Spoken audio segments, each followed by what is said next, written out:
wabarakatuh. Waalaikumsalam warahmatullahi wabarakatuh. Alhamdulillahirabbil alamin wa bihi nasta'inu ala umuri dunya waddin wa ala alihi wa sahbihi ajma'in.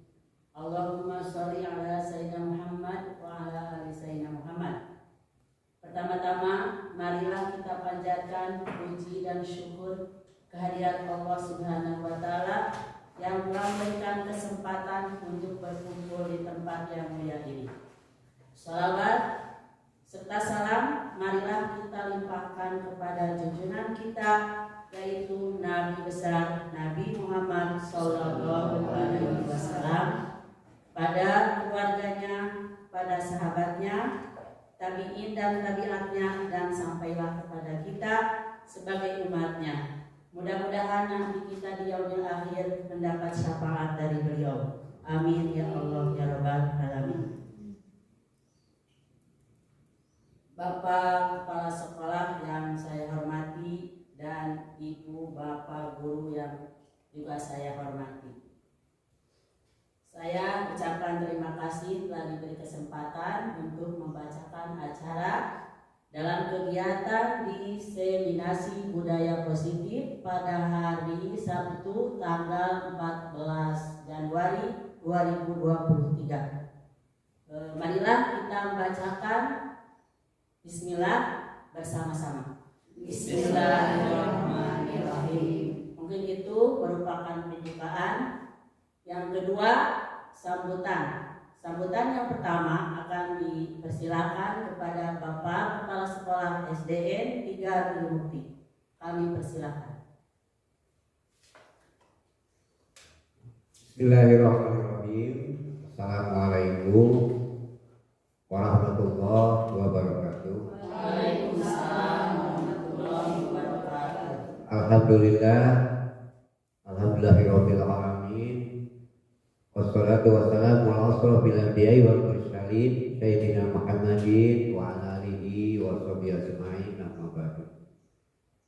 Sebelumnya marilah kita panjatkan puji syukur pada Tuhan Yang Maha Kuasa, yang mana kita pada hari ini dapat berkumpul dalam rangka kegiatan yang sangat mulia, yaitu diseminasi budaya positif. Semoga kita semua selamanya mendapatkan hidayah dan inayah dari Allah Subhanahu wa taala. Dan tak lupa, semoga kita semua diberikan kesehatan.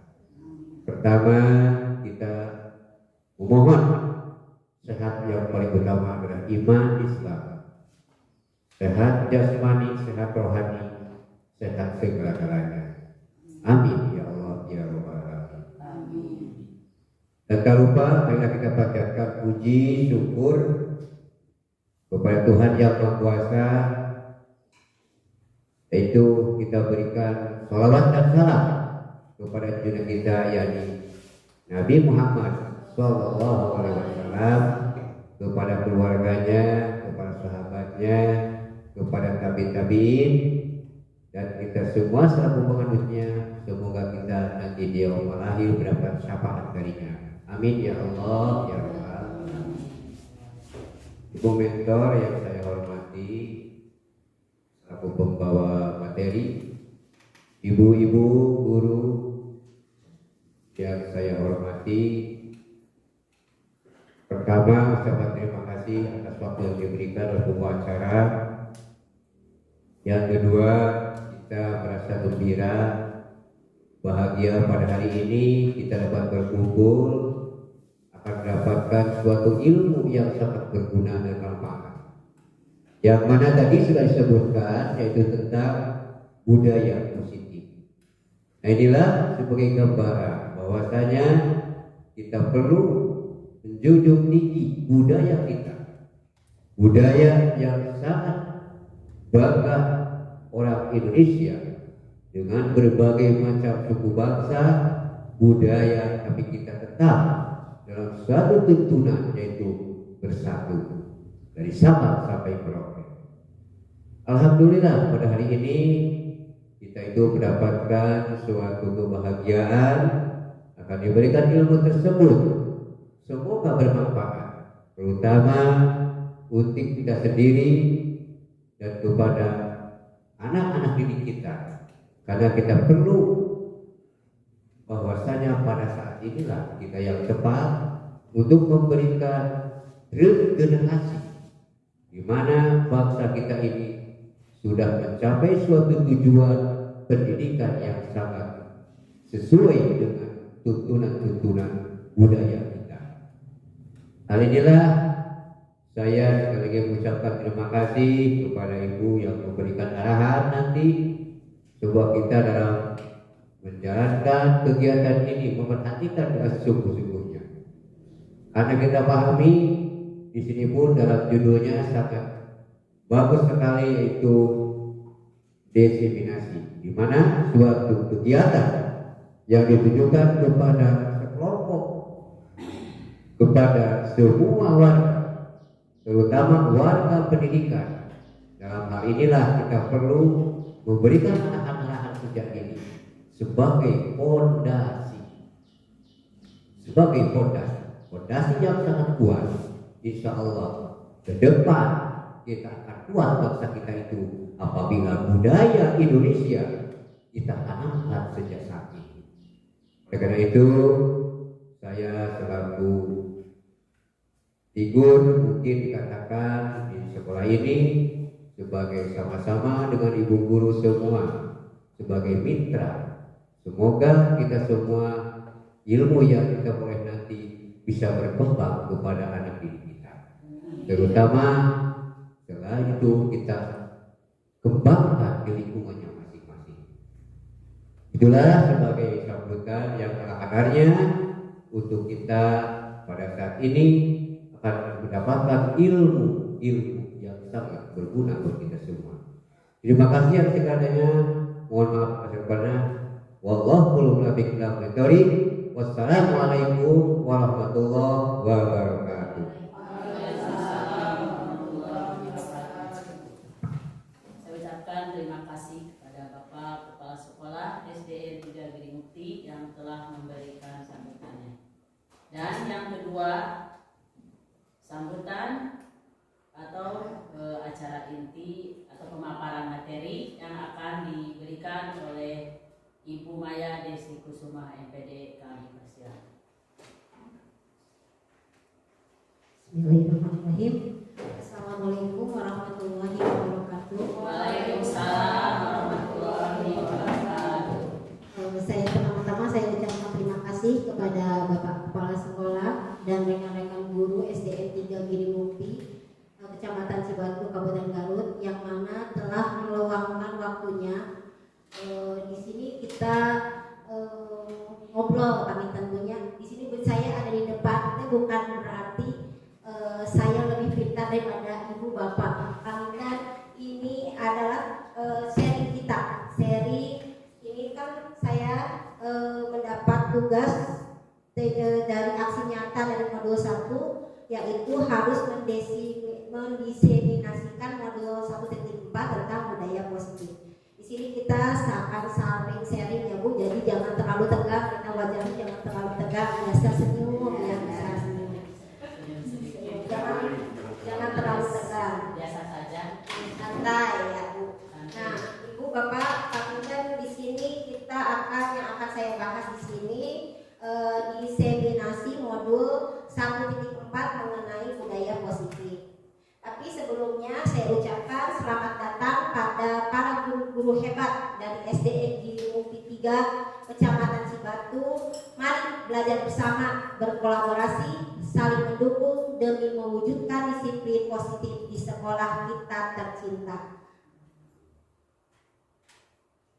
Di dalam modul 1.4 ini yang akan saya sosialisasikan itu ada 6 materi. Yang pertama, disiplin positif dan nilai-nilai kebajikan universal, dan yang nomor 2-nya teori motivasi, hukuman dan penghargaan dan restitusi, dan yang ketiga keyakinan kelas, dan 4 kebutuhan dasar manusia dan dunia berkualitas, kelima 5 posisi kontrol, dan yang keenam segitiga restitusi.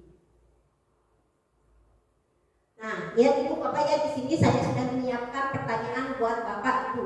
Apakah Bapak Ibu setuju dengan pernyataan di atas ya? Ada 3 pernyataan. Yang pertama, siapa yang setuju hukuman dapat mendisiplinkan anak? Siapa yang setuju? Setuju. Kenapa Bu Nathan? Kenapa setuju bahwa hukuman dapat mendisiplinkan anak? Karena hukuman itu akan mendisiplinkan anak. Kalau tidak dihukum, anak itu akan jadi terulang lagi, akan berbuat hal-hal yang jelek, hal-hal yang negatif. Kalau sudah diberikan hukuman, pasti anak itu jerak dan tidak akan berbuat lagi dalam hal yang negatif. Mungkin sekian dari saya. Terima kasih Bu Nathan. Terus untuk ada yang tidak setuju dengan pendapat bahwa hukuman dapat mendisiplinkan anak? Semuanya setuju ya. Pernyataan kedua, pemberian hukuman dengan hal positif seperti membaca atau membersihkan halaman sekolah dapat meningkatkan disiplin anak. Apakah pernyataan di atas yang kedua itu Bapak Ibu setuju? Setuju ya Bu ya. Itu nomor 2 mah hukumannya yang halnya ke yang lebih positif, karena dengan cara anak membaca, dengan anak cara membersihkan halaman. Yang pernyataan ketiga, memberikan penghargaan dapat meningkatkan motivasi belajar anak. Apakah Bapak Ibu setuju? Setuju sekali. Kenapa Bapak Kepala? Kenapa sangat setuju sekali dengan pernyataan ketiga?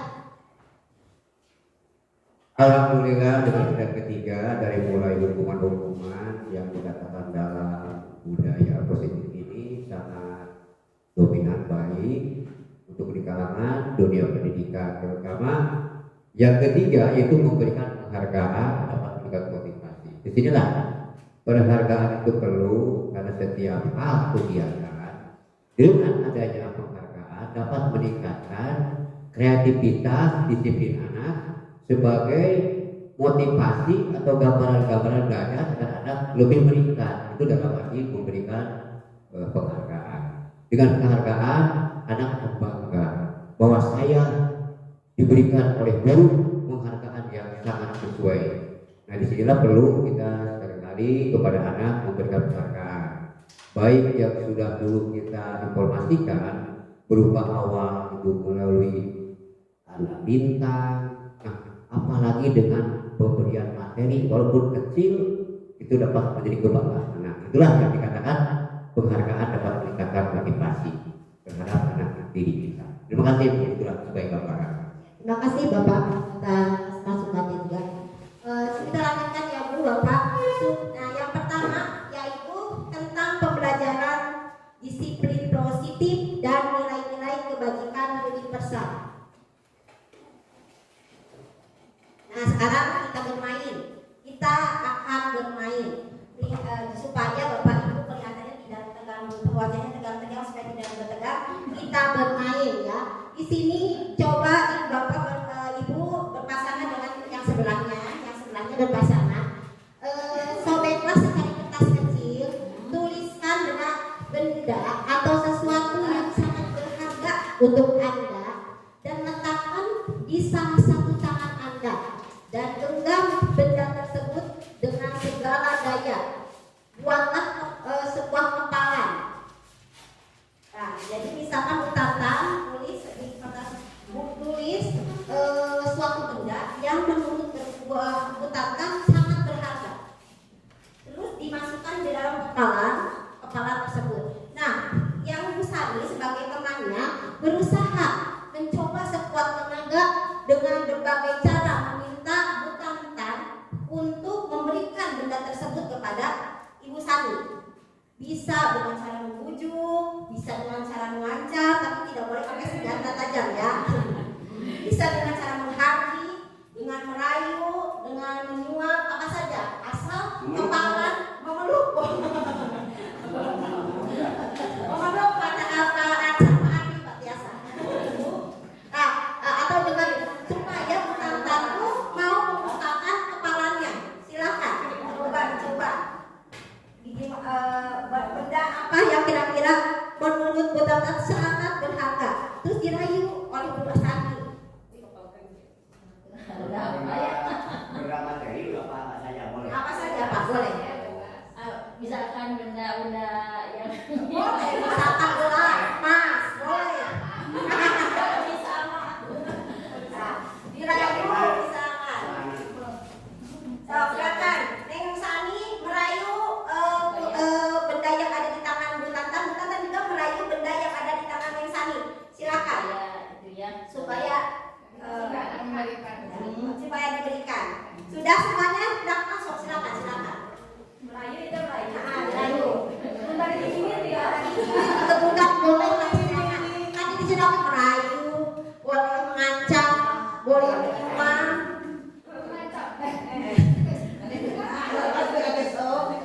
Nah, ya Bu ya, misalkan itu Ibu pegang aja. Nah, ya sekarang sudah. Apabila Anda, misalkan Bu Tantan atau teman Anda membuka kepala Anda, mengapa alasannya? Bu Tantan misalkan Bu Tantan mau membukakan kepala tangan. Kenapa Bu Tantan misalkan mau membuka kepalanya? Kira-kira kenapa? Itu kan sangat berharga bagi Bu Tantan. Bu Tantan mau membukanya kenapa? Pasti ada alasannya.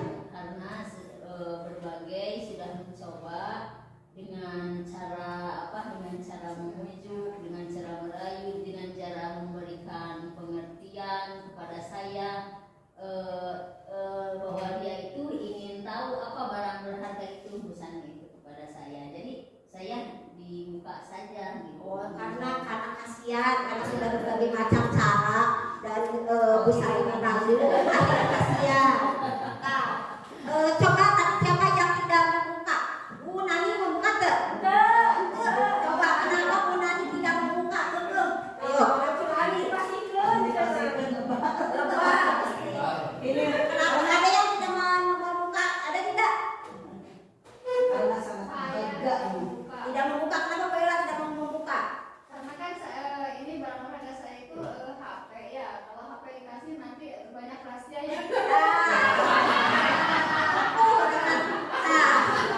Pilih keterangan rahasia. Nah, jadi dalam kegiatan tadi itu, kegiatan ini sesungguhnya kita tahu ya siapa yang akan memegang kendali atau kontrol untuk membuka atau menutup kepalan tangan. Siapa yang pemegang kendalinya untuk membuka atau menutup kepalan tangan kita?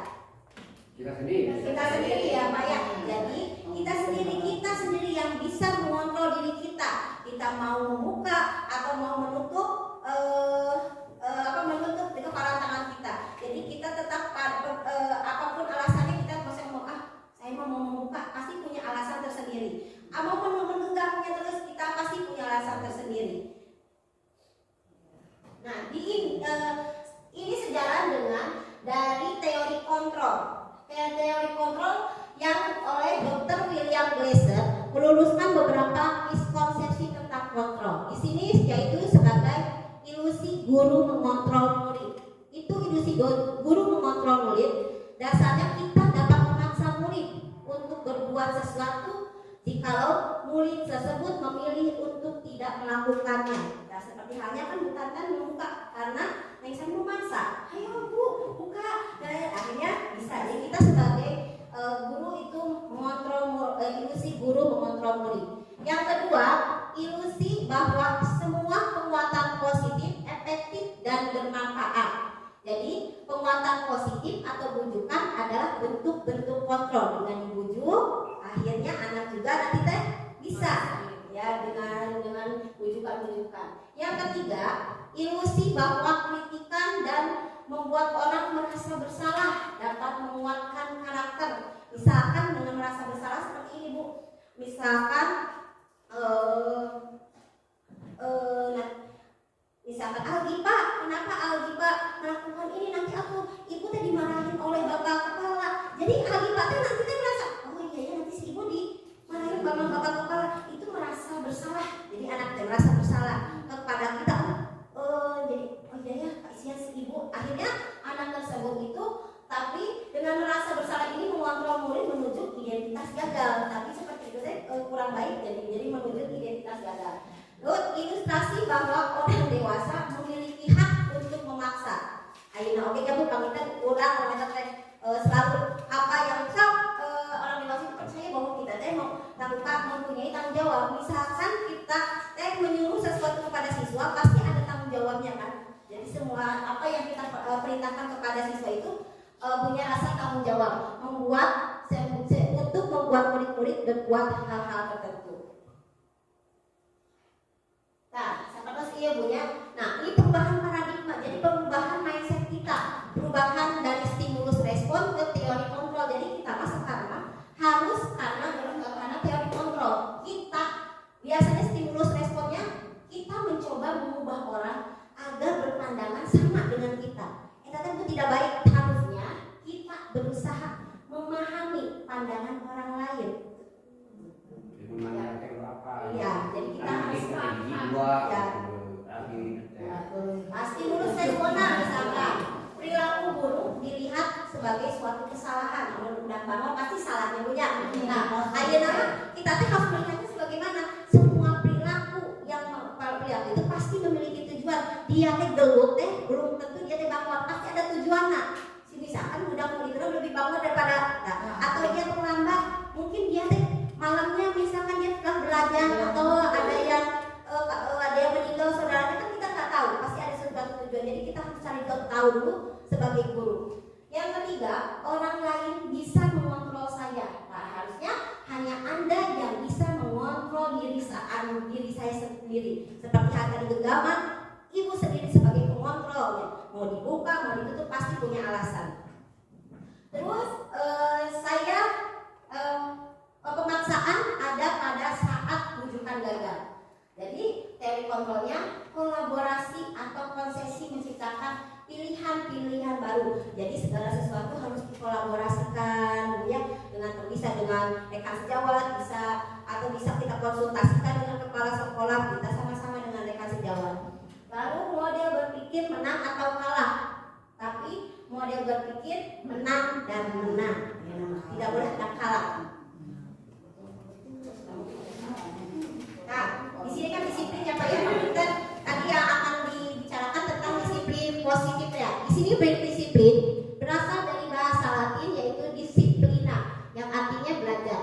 Dalam budaya kita, makna kata disiplin dimaknai menjadi sesuatu yang dilakukan seseorang pada orang lain untuk mendapatkan kepatuhan.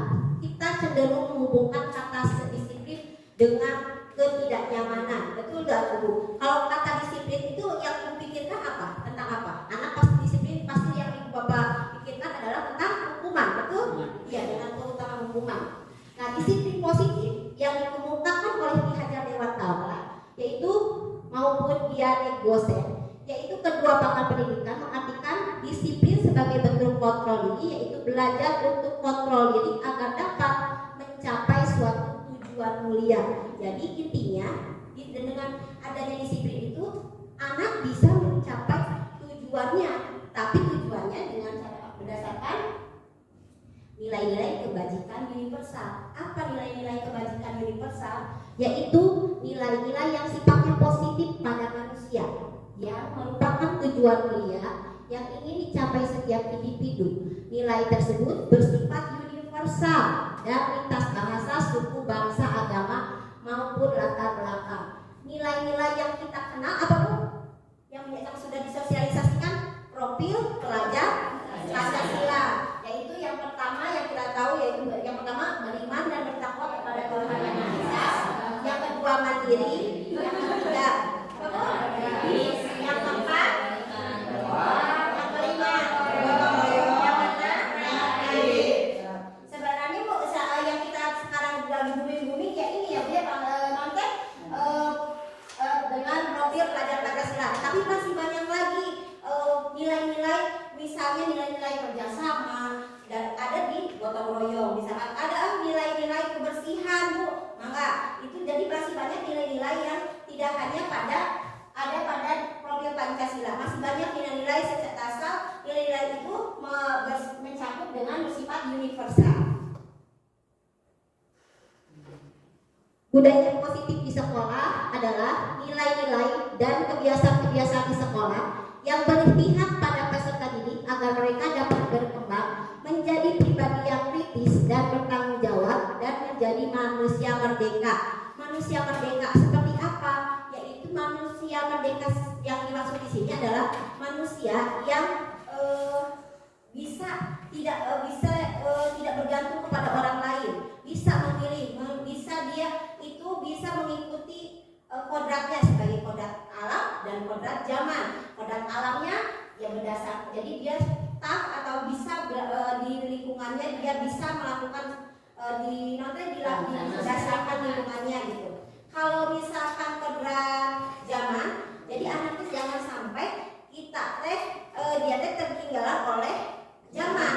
Ya kalau misalnya kita sebagai guru harus mengikuti zaman, jangan kita tertinggal oleh zaman. Anak bisa karena komputer, guru juga setidaknya ya bisa buka komputer atau mungkin di mana-mana atau sawios ya Bu.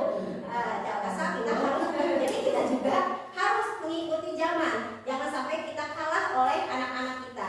Kalau kita kalah sama anak-anak kita, ya otomatis nanti kita tertinggal dan masih menggunakan teknik yang jadul, pasti nanti takutnya anak kita tidak bisa mengimbangi anak tersebut.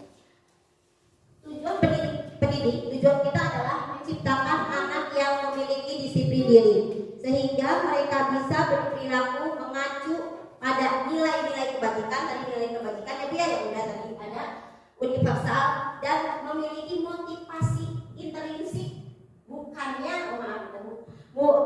ekstrinsik. Jadi maksudnya motivasi dalam dirinya sendiri, bukan motivasi dari luar. Misalkan motivasi dari luar itu seperti halnya karena ancaman dari ibu guru, kan itu adalah motivasi dari ekstrinsik. Kalau motivasi intrinsik mah keinginan dari dianya sendiri. Jadi anak yang dicinta itu adalah motivasi dari dianya sendiri, bukan dari luar, dari ekstrinsik. Nah, kita ke bagian 2 ya Bu ya, sekarang pelajaran 2 yaitu tentang teori motivasi, hukuman, dan penghargaan dan restitusi.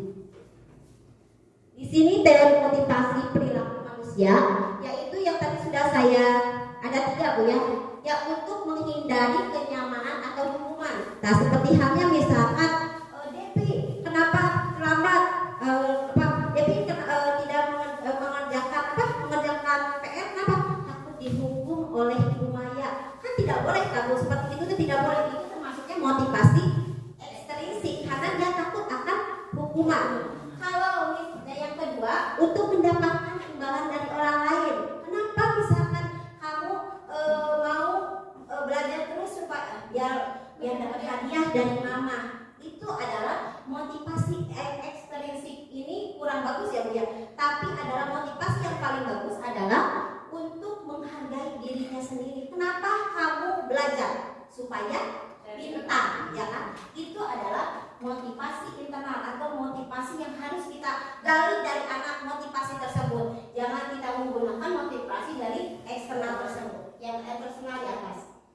Lalu yang kedua, hukuman, konsekuensi, dan restitusi. Nah, kita hukuman adalah sesuatu yang menyakitkan, perlu terjadi dan sifatnya mendadak. Apa konsekuensi? Sesuatu yang harus terjadi yang telah disepakati bersama. Sedangkan restitusi adalah proses menciptakan kondisi bagi murid untuk memperbaiki kesalahan mereka sehingga mereka bisa kembali pada kelompok mereka dengan karakter yang lebih kuat. Restitusi juga merupakan proses kolaboratif yang mengajarkan murid untuk mencari solusinya untuk permasalahan mereka, untuk membantu murid berpikir tentang orang seperti apa yang mereka ingin menjadi. Nah, Bu, ini yang disebut dihukum oleh penghargaan. Ini yang disebut dengan hukum penghargaan ini bisa berpengaruh pada anak, yaitu pengaruhnya untuk jangka pendek, bisa juga jangka panjang.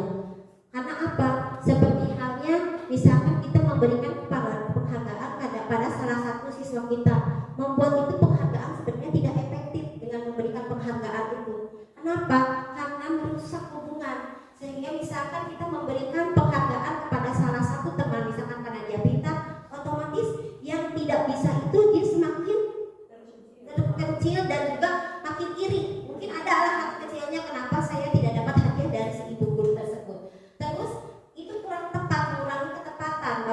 memberikan penghargaan teh kurang tepat. Dan juga sehingga anak bisa menurunkan kualitas. Yang tadinya anak yang mau yang tidak kurang pintar itu akhirnya si doa yang hadiah teh nggak jadi. Mereka itu akhirnya menurunkan kualitas anak tersebut. Terus mematikan kreativitas. Makanya untuk sekarang ini kita kan tidak boleh adanya ranking. Nah, karena ranking itu dan sebagai penghargaan hukum, jadi kasihan kepada anak yang rankingnya yang mendapat ranking paling bawah. Jadi ya, untuk penghargaan sebenarnya itu kurang bagus ya Bu ya. Jadi kalau misalnya kita penghargaannya cuma bisa penghargaannya dalam bentuk lisan saja, misalkan pintar, cuma gitulah. Jadi jangan dalam bentuk misalkan materi atau dalam bentuk ranking, itu sebenarnya kurang bagus. Sembilan yaitu ciri-ciri restitusi. Restitusi itu bukan untuk menebus kesalahan. Yang kedua, memperbaiki hubungan. Yang ketiga, tawaran bukan paksaan. Yang keempat, restitusi menuntut untuk melihat dalam diri. Yang kelima, restitusi mencari kebutuhan dasar yang mendasar tindakan. 6. Restitusi diri adalah cara yang paling baik. Restitusi fokus pada karakter bukan tindakan. Dan restitusi fokus pada solusi. Dan restitusi mengembalikan murid yang berbuat salah pada kelompoknya. Nanti aku akan lebih jelas lagi. Naon ieu teh hukuman, naon ieu teh konsekuensi, apa itu restitusi. Tadi sudah dijelaskan pengertiannya, tapi masih mungkin ibu bapak masih nge-break bagaimana naon eta teh ya punya. Nah, kalau hukuman itu sesuatu menyakitkan dan harus terjadi, menyakitkan. Dan kalau konsekuensi, karena konsekuensi mah ada kesepakatan, yaitu sesuatu harus terjadi. Hukuman membuat anak sakit untuk jangka waktu yang lama. Kalau konsekuensi mah membuat anak tidak nyaman dalam waktu jangka yang pendek. Hukuman anak membenci kedisiplinan. Konsekuensi anak menghargai disiplin. Hukuman itu dengan cara dipaksa. Kalau konsekuensi stimulus datang lawan. Misalkan ya kerja kamu dihukum bersihkan itu. Oh iya Bu, saya kerjakan. Karena sudah ada kesepakatan. Kita kesepakatannya apa? Jadi ada kesepakatannya. Konsep diri yang buruk, konsep diri yang baik. Untuk hukuman, anak belajar untuk menyembunyikan kesalahan. Untuk konsekuensi, anak belajar untuk mematuhi peraturan.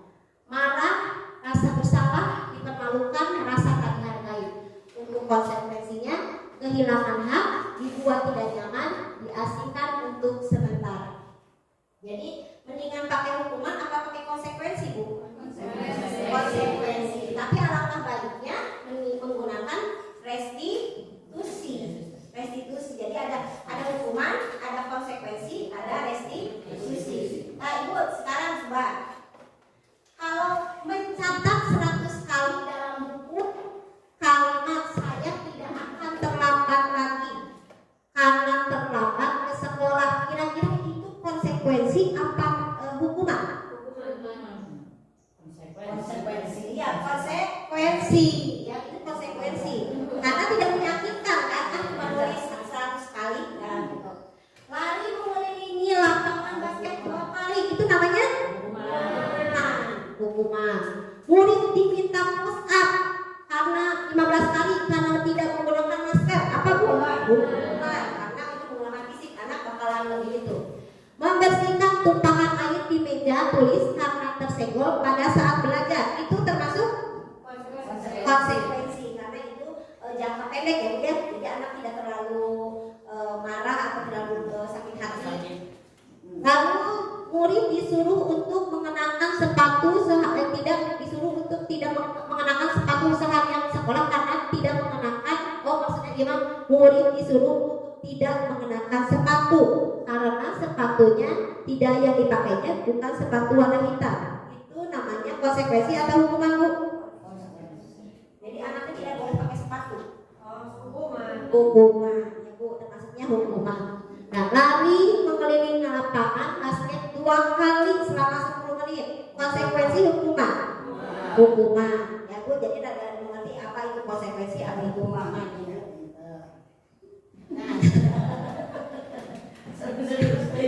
Nah serius ada apanya Bu, ada pinter. Nah di sini Bu ada yang identitas gagal, apa yang menjadikan identitas sukses.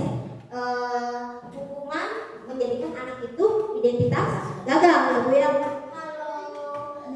Dengan disiplin menggunakan konsekuensi dan restitusi, maka anak itu kita bakal identitasnya bakal sukses. Jadi kita yang untuk guru sekarang tidak ada hukuman yang terlalu menyakitkan, yaitu kita menggunakan saja konsekuensi dan restitusi. Dan yang nah di sini yang dia sama dengan tadi. Kalau kita menggunakan intensitas hukuman itu karena nggak negatif hasilnya ke anak, jadi anak itu akan menghasilkan anak yang hasilnya akan negatif.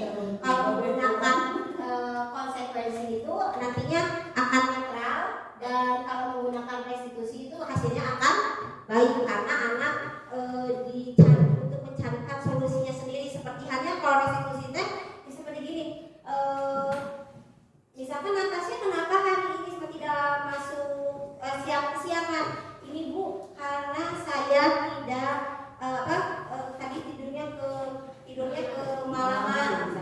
Harus dicari dulu kenapa tidurnya kemalaman. Oh tadi Bu saya misalkan disuruh diliwetan. Harus ditanya dulu, digali, pasti anak tersebut punya tujuan yang dia melakukan tersebut. Terus kira-kira solusinya dari Natasha supaya dia tidak kesiangan apa, ditanya dulu. Ya misalkan kata Natasha nya, oh Bu saya mau akan memasang bel atau memasang alarm kayak gitu. Jadi anak tersebut yang mencari solusinya. Jadi bukannya kita yang memberikan solusinya. Pembelajaran ketiga yaitu keyakinan kelas. Tahu kenapa kan sudah ada peraturan di sekolah, peraturannya ayo kita juga adalah peraturan sekolah. Tapi kenapa harus ada keyakinan kelas? Kenapa?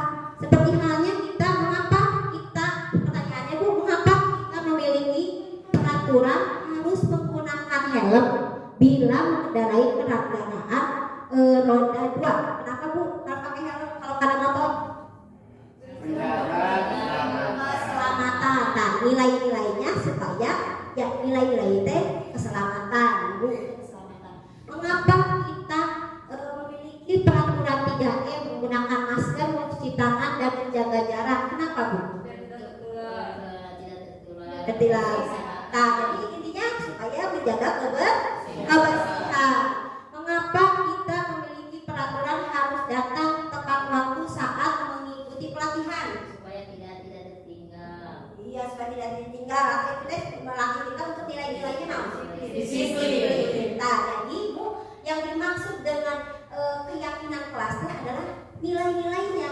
Jadi nilai-nilai dari peraturan ini keselamatan, yang kedua kebersihan, dan yang ketiga adalah disiplin. Jadi keyakinan kelasma adalah nilai-nilai yang terkandung dalam sebuah peraturan. Jadi Ibu Bapak kita akan belajar misalkan gini. Jadi dari peraturan kelas dulu, misalkan datang tidak terlambat. Nah, jadi datang tidak terlambat itu peraturan kelas. Yang keyakinannya apa? Disiplin kan? Keyakinannya disiplin, menjadikan dia jadi menciptakan lingkungan positif, dari lingkungan positif menjadi budaya positif. Jadi dari pertama dulu, dari peraturan kelas dulu, peraturan kelas, terus keyakinan kelas, lingkungan positif, baru ke budaya positif. Seperti ini Bu, saya sudah membuat peraturan ini keyakinan kelasnya di kelas 6 yang pertama. Ini kesepakatan ya Bu, itu keyakinannya, ini kesepakatannya. Misalkan bekerja sama menjalin kebersihan kelas, misalkan keyakinannya misalkan masuknya karena kerjasamanya, keyakinannya saling menghormati, keyakinan dengan teman, masuknya ke saling menghormati, menjaga menyimpan barang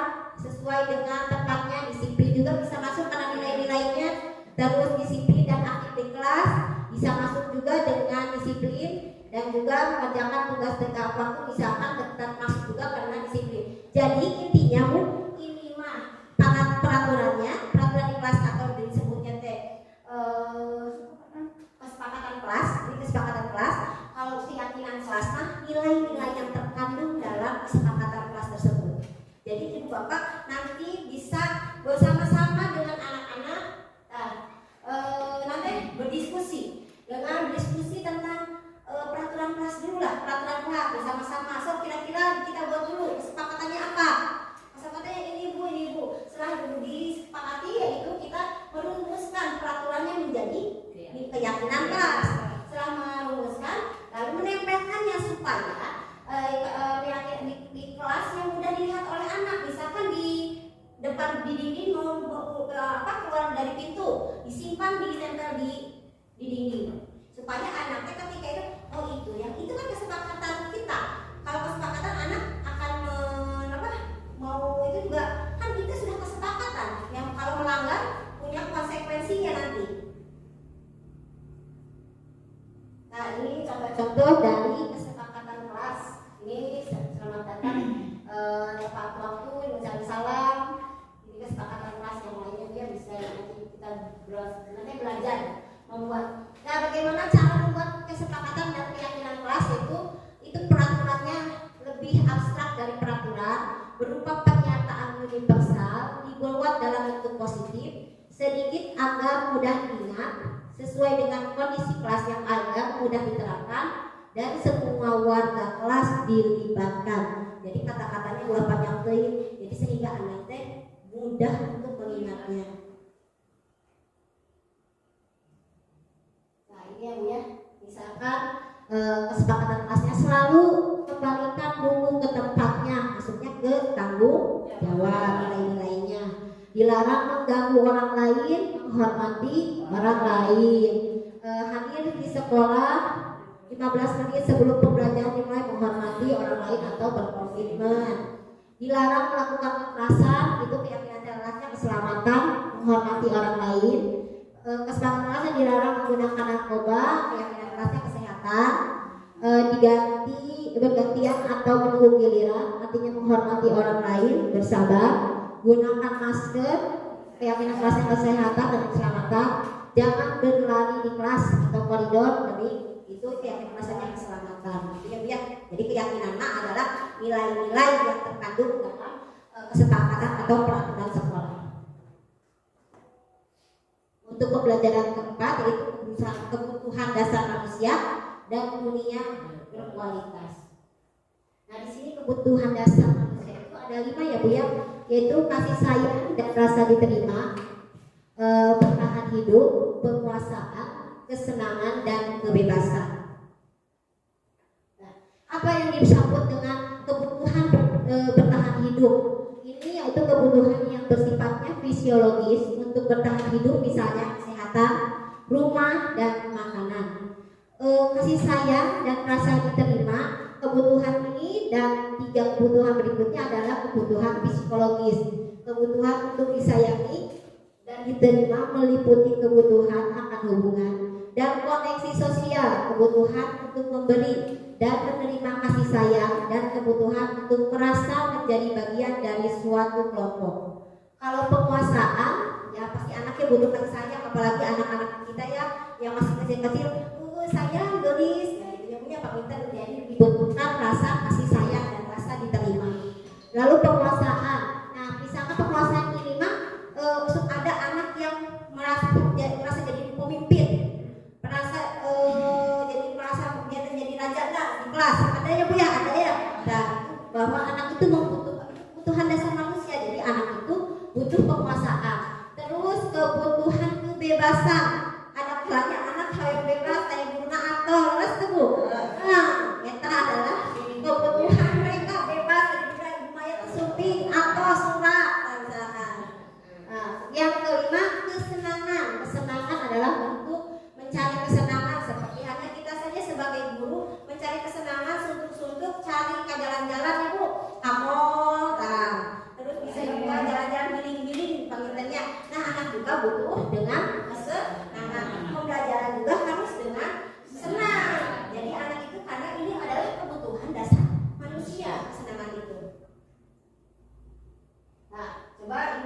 Ibu guru bilang, aku tidak boleh bersenandung sewaktu mengerjakan tugas. Katanya tentang harus tenang, tidak ada suara. Padahal mah aku suka dan senang menyanyi. Itu kebutuhan apa, Bu? Dari kebutuhan 5 kebutuhan tadi. Kemudian kebahagiaan, kesenangan. Kesenangan, ya Bu. Karena kesenangan itu ya, jadi kebutuhan kesenangan. Ibu guru tidak menyapaku hari ini, padahal aku pakai jepit rambut baru. Kira-kira itu anak butuh nama? Ujian. Iya, perhatian, kasih sayang. Ya, jadi anak itu butuh Perhatian. kasih sayang. Aku bosan, masa belajar cuma gitu-gitu aja dengerin ibu guru aja. Itu anak butuh apa, Bu? Kebutuhan model pengajaran KBM-nya. Kira-kira apa, Bu? Termasuknya kalau misalnya bosan, Pasar lah jadi bebas, bebasan, anak teh bosan. Jadi sekali-kali mah tinggalkeun tuh, gitu ya. Kalau teh karupi di kantor tah. belajar di luar. Aku sebel, kamarku tidak rapi, malah ibu guru menunjukin ke teman-temanku di depan kelas. Itu kebutuhan apa, Bu? Apa? Jadi dia tuh pengen apa? Kira-kira kekuasaan. Dia tuh jadi membutuhkan. Jadi di madrasah itu dia tuh merasa aku ada keangkuhannya. Jadi dasar-dasar 5 dasar ini anak-anak itu teh kita harus mengerti, oh dia tuh kebutuhan dasar. Jadi kan kadang-kadang ada anak anu pika menggoda iman ya punya anu pika ya Allah ya karena sebenarnya harusnya kita teh kita harus sadar bahwa kita sebagai guru harus mengetahui kebutuhan dasar anak itu seperti apa. Kita sebagai guru, pelayan dan murid kita harus mengetahui kebutuhan dasar dari mereka itu apa. Nah, ya Bu, yang ini pembelajaran kelima, 5 posisi kontrol. Dia terlalu serempak ini dipakai 5 posisi kontrol. Ada 5, yaitu yang pertama penghubung, pembuat orang merasa bersalah, teman, pemantau dan manajer. Kira-kira ibu sareng bapak nu mana bagian nu mana eta sok? Nu ayeuna sok ibu lakukan penghubung, pembuat merasa bersalah, teman, pemantau, manajer. Ya jujur ya Bu, mana? Aku biasa penghubungnya. Kita sebagai guru kebanyakan yaitu penghubung sami. Abi bisa aja belajar. Iya kan?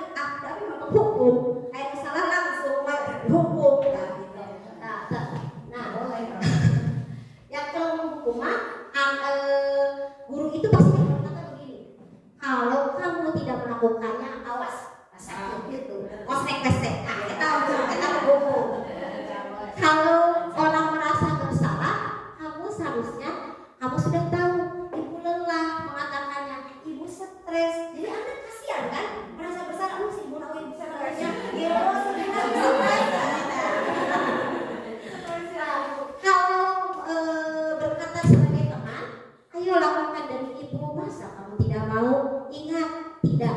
Ibu pernah bantu. Nah, jadi kita menjadikan teman. Kalau sebagai pemantau, ada peraturannya.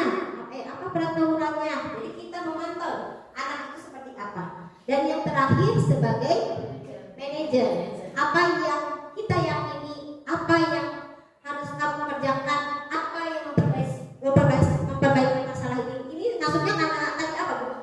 Hukuman, penghargaan, konsekuensi atau restitusi. Kalau yang ini manajer, restitusi ya, restitusi. Jadi restitusi mah, jadi anak mencari solusinya sendiri. Kita sebagai guru mau mengambil yang menghukum atau membuat orang merasa bersalah, kita harus tinggalkan, Bu.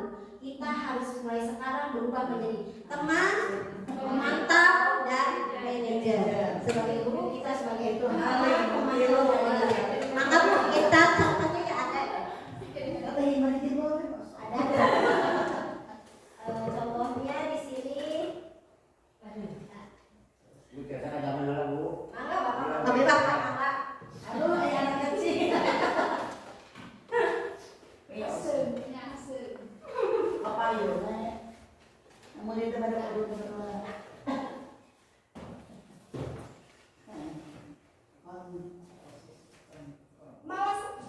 Ibu ini butuh poin yang dari posisi 5 kontrol itu ya ini. Ini yang apa? pemunggung. Selalu terlambat. Kamu deh pasti terlambat. Maaf Bu, saya Apa coba? Alasan kamu apa lagi? Kapan sih kamu tidak terlambat? Malas sekali ya kamu jadi anak. Si kamu sudah berapa kali terlambat? Sana, kamu kali lapangan basket 2 kali. kenapa saya harus ke lapangan basket Bu? Kenapa? Kamu lagi berani-beraninya jawab. Sudah terlambat, masih berani jawab pula. Sekarang keliling lapangan basket 5 kali sekalian. Biar kapok. Cepat. Pergi sana ke lapangan basket. Posisi pemukul biasanya Itu posisi pemukul, Mbak Ibu ya. menghabis menunjuk. Selamat pagi Bu. Nah, ini untuk merasa bersalah tuh. Naren, Selamat pagi Bu. Naren. Kamu kenapa terlambat lagi, Nak? Ya Tuhan, Naren. Kamu senang ya bikin ibu susah ya? Kalau kamu terlambat lagi, nanti ibu yang ditegur bapak kepala sekolah, Nak. Disangka ibu tidak bisa membina kamu. Duh, gimana ini? Maaf Bu. Duh, Gusti Naren. Kamu suka ya kalau ibu ditegur bapak kepala sekolah? Terus, sekarang ibu harus tulis apa yang di buku absen? Ini kamu sudah sering terlambat loh. Ibu harus apa coba? Maaf Bu. Maaf sekali. Ya sudah, lain kali jangan bikin ibu susah lagi ya Nak ya. Ibu tidak akan kuat lagi kalau kamu begini terus. Bisa jantungan kalau ibu. Bagus. Sana cepat kelas. Maaf ya Bu. Maaf sekali. Ini yang ketiga, posisi yang Tidak sanggup merasa bersalah. Yang kedua, Mayan, ini posisi teman tuh. Ya, posisi guru sebagai teman. Si Aldipa ya. Aldipa. Nah. Naren,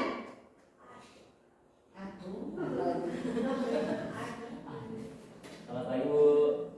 wah sudah jam berapa ini Nak? Terlambat lagi ya sayang. Iya Bu. Habis ibu saya lupa bangunkan saya Bu.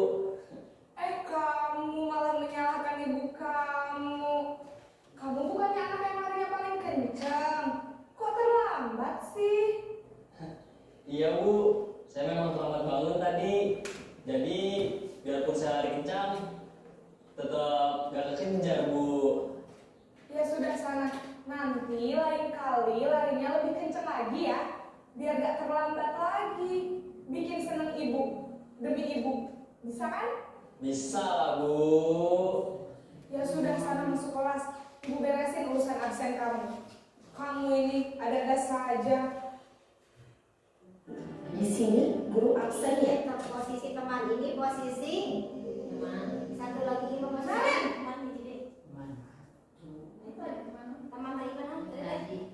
Selamat pagi Bu. Naren, apa peraturan sekolah kita tentang jam berapa kita harus masuk sekolah, Nak? Pemantau. Kita harus di sekolah jam 7 Bu. Iya betul, sekarang sudah jam 7.20. Naren sudah tahu konsekuensinya jika terlambat hadir. Paham Bu.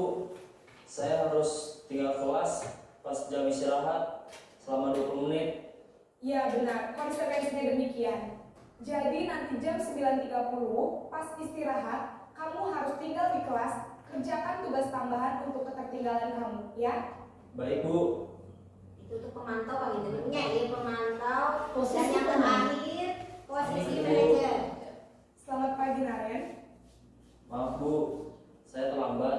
Iya, sekolah masuknya jam 7, sekarang sudah jam 7.20. Jadi sekarang bagaimana ini Naren? Maaf Bu, saya lupa setel alarm saya semalam. Baiklah, menurut kamu, keyakinan sekolah yang mana yang perlu kamu tingkatkan?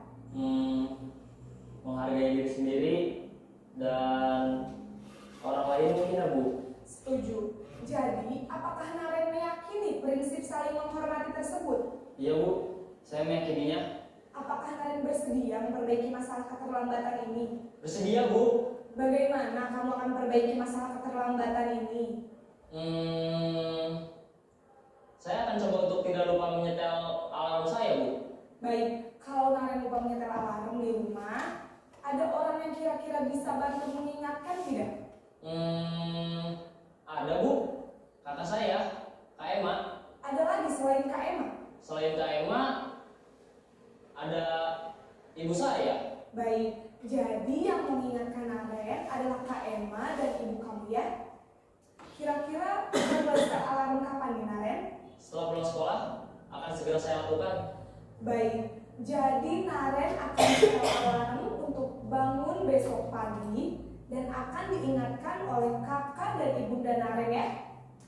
Ada lagi yang mungkin perlu dilakukan Naren agar tidak terlambat bangun lagi? Tidak ada Bu. Baik Naren, terima kasih untuk kerjasama kamu. Sekarang kamu perlu kembali ke kelas untuk belajar. Baik Bu, terima kasih. Nah Ibu, kita kalau dari posisi kontrol ini yang posisi kontrol yang disarankan untuk membimbing murid. dari 5 posisi kontrol ini yang posisi kita sebagai guru harusnya menggunakan posisi kontrol ke manajer karena itu nadanya netral, tidak emosi, tidak terlalu ramah dan tidak bernada tinggi sehingga anak itu berpikir bagaimana mencari solusi. Kalau sama kira Pak Pukul dia punya khususnya Abi panggilnya Abi biasa posisi hukum langsung ada kesalahan langsung dihukum.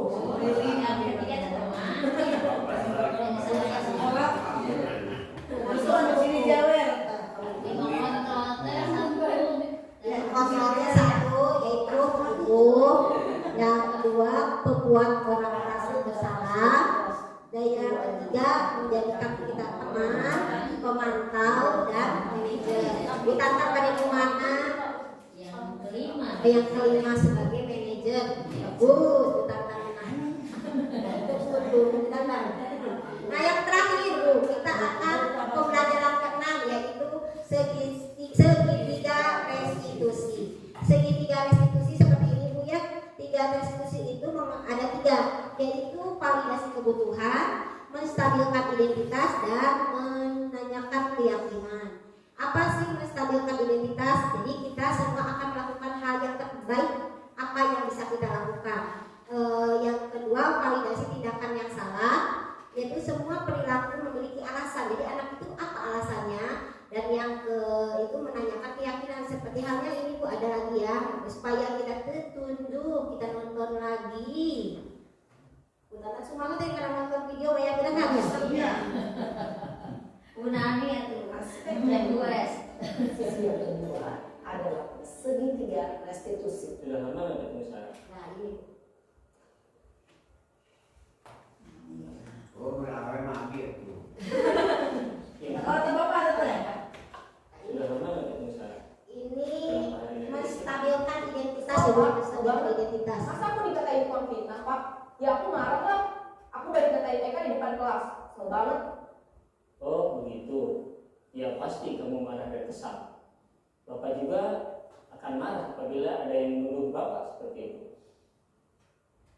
Kemudian pada saat itu kamu mau melakukan apa? Ya saya langsung ngatain Eka lah Pak. Kesel banget. Saya bentak-bentak dia depan teman-teman lain. Oh begitu. Pasti kamu melakukan seperti itu karena suatu alasan tertentu kan? Iyalah, masa saya diam saja Pak? Ya saya bela diri lah. Masa saya dituduh tukang fitnah? Ya wajar lah mempertahankan Ini validasi tindakan yang salah ya Bu, maksudnya udah masuk pada validasi tindakan. Tidak berpikir apa lagi, hanya membentak-bentak. Iya Pak. Untung saya masih bersabar dan hanya membentak saja. Sudah gemes padahal saya pasti bela diri lah. Ya pasti ya. Tapi kamu memilih untuk tetap bertahan dan bersabar. Kamu memilih untuk tidak berbuat lebih parah lagi kan? Iya. Nah, sekarang coba kita lihat lagi tindakan kamu yang bentak-bentak Eka di kelas. tindakan kamu itu kira-kira sesuai dengan keyakinan kelas atau prinsip kamu tidak? Enggak lah Pak, capek Pak jadi pemarah. Jadi keyakinan atau prinsip mana yang kurang sesuai dengan keyakinan kamu? Menanyakan Ya, keyakinan. saya sebenarnya sangat menghargai orang lain. Mungkin saat itu saya menjadi emosi, jadi tidak menunjukkan sikap itu. Kamu meyakini tidak? Menghargai orang lain itu penting buat kamu. Yakin lah Pak. Iya, setuju. Kita harus saling menghargai. Namun ada juga keyakinan yang kita sepakati yang perlu kita jalankan apabila kita sedang marah, kan? Ya, saya bisa lebih proaktif, mulai dengan diri sendiri. Saya bisa jadi lebih bersabar, mengambil waktu juga untuk berpikir mau apa selanjutnya. Kira-kira kamu bersedia memperbaiki masalah ini tidak? Bersedia Pak. Kalau kamu memperbaiki masalah ini, kamu akan menjadi orang seperti apa? Saya akan menjadi orang yang bertanggung jawab kali ya Pak. Dan senantiasa proaktif. Iya, menurut kamu bagaimana rasanya menjadi orang seperti itu? Ya nyaman lah, bangga bisa bersabar dan menahan diri.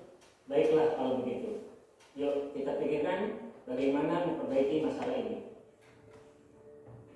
Nah, Ibu ini jadi untuk segitiga restitusi itu jadi kita akan mencari alasan anak tersebut dulu, validasi dulu, terus cari solusinya seperti apa. Saya sudah melakukan segitiga restitusi di kemarin di demonstrasi kontekstual modul 1.4 yang waktu itu saya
nilai-nilai kesepakatan kelas kita dulu. Kita harus saling menghormati, saling menghargai, dan supaya kita kelas kita aman. Pintar, Bapak masih ingat sama kesepakatan kelas kita. Nah, sekarang Ibu mau tanya, kira-kira solusinya bagaimana Bapak agar Bapak mengatasi kebosanan Bapak? Saya mau membaca literasi. Gimana saya? Di pojok baca. Baca literasi di pojok baca terus? Terus mereka saya membuat kalender, saya sangat menyukainya. Oh, ide bagus Bapak. Jadi Bapak bisa menyukai gambar anime? Iya, boleh. Boleh sekali kalau Bapak mau menggambar gambar anime. Ya. Nanti jadi janji ya Bapak tidak akan membuat, kalau misalkan Bapak mengerjakan, Bapak akan apa?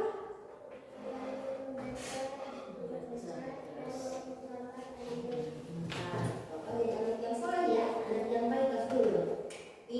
Assalamualaikum warahmatullahi wabarakatuh. Perkenalkan, nama saya Devi Surya.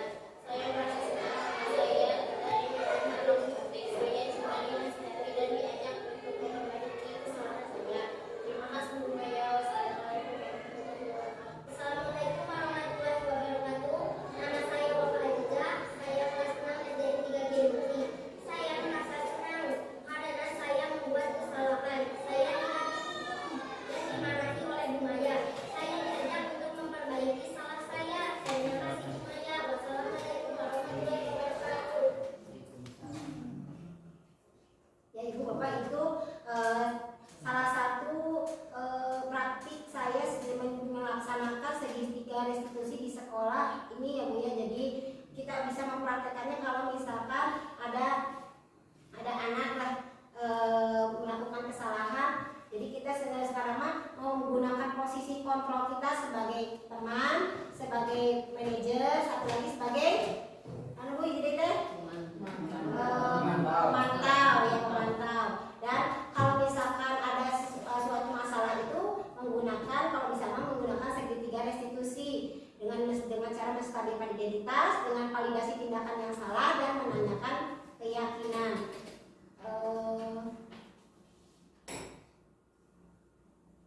Itu Ibu.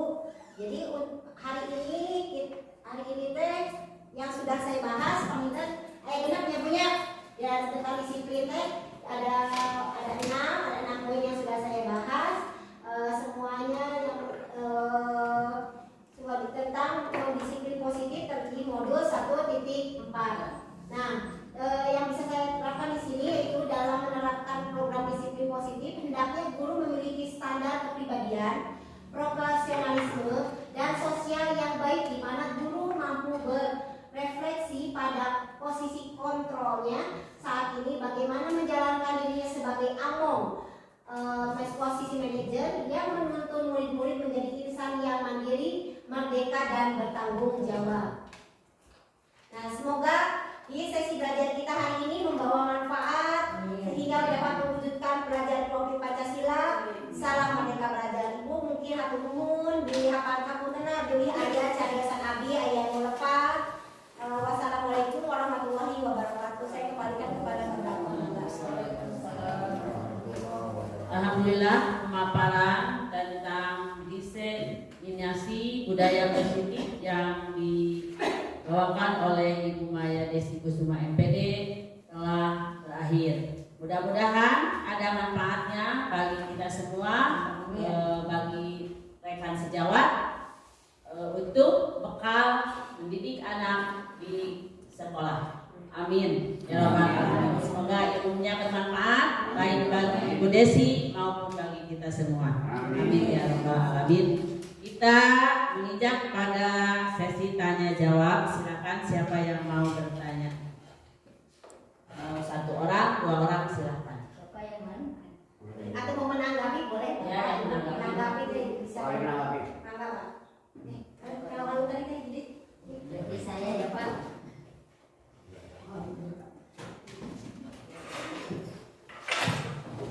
Terima kasih atas ilmu yang dipaparkan. Saya sebagai kepala sekolah hanya memberikan apresiasi saja. Pertama mengucapkan terima kasih kepada Ibu Mentor selaku guru kelas 6, Ibu Desi Maya Kusuma MPD yang selalu eksis dalam kegiatan sebagai posisi leader di kelas ini. Semoga ilmu yang diberikan nanti, yang barusan diberikan, menjadi manfaat bagi kita semuanya. Khusus untuk di lingkungan SDN Giri Mukti, umum di lingkungan masyarakat masing-masing. Nah, inilah sebagai gambaran bahwa kita itu harus betul-betul yang tadi dalam tema yang diberikan, yaitu tentang budaya yang kita peroleh untuk pengembangan pendidikan di lingkungan masing-masing. Karena yang tadi dipaparkan itu memang betul-betul sebagai gambaran-gambaran kita dalam mendidik anak yang sesuai dengan kriteria sekarang, yaitu dengan pendekatan saintifik. Terima kasih, semoga bermanfaat. Hanya itu saja, bukan pertanyaan sebagai gambaran anak-anak. Hanya mengucapkan terima kasih lagi atas segala ilmu yang diberikan, bermanfaat untuk dirinya sendiri dan bermanfaat untuk kita semua. Terima kasih. Wassalamualaikum warahmatullahi wabarakatuh.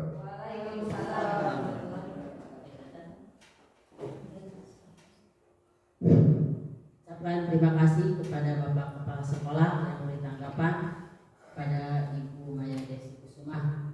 Kita berikan aplaus kepada Ibu Maya semuanya. Terima kasih. Kita menjam pada acara yang keempat, yaitu doa. Untuk mempersingkat waktu, marilah kita berdoa dalam hati. Mudah-mudahan acara ini ada manfaatnya dan selalu ada dalam lindungan Allah dan ridho Allah Subhanahu wa Ta'ala dalam menjalankan mendidik, membimbing, mengajar di sekolah SDN 3 Giri Mukti. Amin ya Allah ya Rabbal Alamin. Berdoa dengan membacakan surat Al-Fatihah mulai.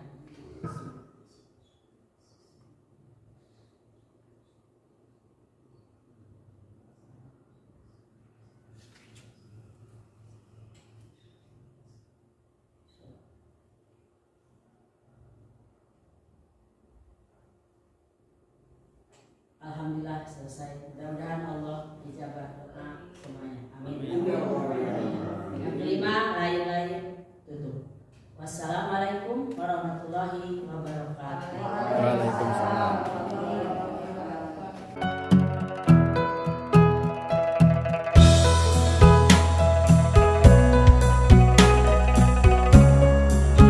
Assalamualaikum warahmatullahi wabarakatuh. Saya Adis, Kepala SDN 3 Giri Mukti, Kecamatan Cibatu, Kabupaten Garut. Di mana pada hari ini SDN kami mengikuti suatu kegiatan yang diberikan arahan oleh Ibu Maya Desi Kusuma MPD terhadap guru-guru SDN Giri 3 dalam rangka kegiatan meningkatkan budaya positif terhadap lingkungan, terutama di SDN Giri Mukti 3 ini. Yang khusus kepada Ibu Maya Desi Kusuma yang sudah memberikan materi kepada guru-guru. Saya merasa bangga terhadap beliau yang dapat diaplikasikan oleh semua guru SDN Giri Mukti 3 ini. Dijadikan sebagai momen dan arahan terhadap anak-anak didik di kelasnya masing-masing. Dan dapat dilaksanakan kegiatan ini dan juga dapat diikuti oleh guru-guru yang lain. Sehingga sebagai motivasi, karena beliau adalah sebagai guru penggerak yang sedang melaksanakan kegiatan-kegiatan ini. Dan dapat diberikan sebagai arahan terhadap guru-guru ini, mudah-mudahan dengan adanya kegiatan diseminasi budaya positif di SDN kami dapat meningkat prestasi anak. Insya Allah dapat diaplikasikan dan sesuai dengan arahan beliau. Dengan adanya ini, guru-guru menjadi sebagai motivasi dan dapat mendorong kegiatan-kegiatan untuk meningkatkan prestasi-prestasi di sekolah kami ini. Sekali lagi terima kasih kepada Ibu Maya Desi Kusuma MPD yang sudah memberikan arahan terhadap guru-guru mengenai budaya positif untuk masa depan anak-anak kita. Wabillahi taufiq wal hidayah. Wassalamualaikum warahmatullahi wabarakatuh.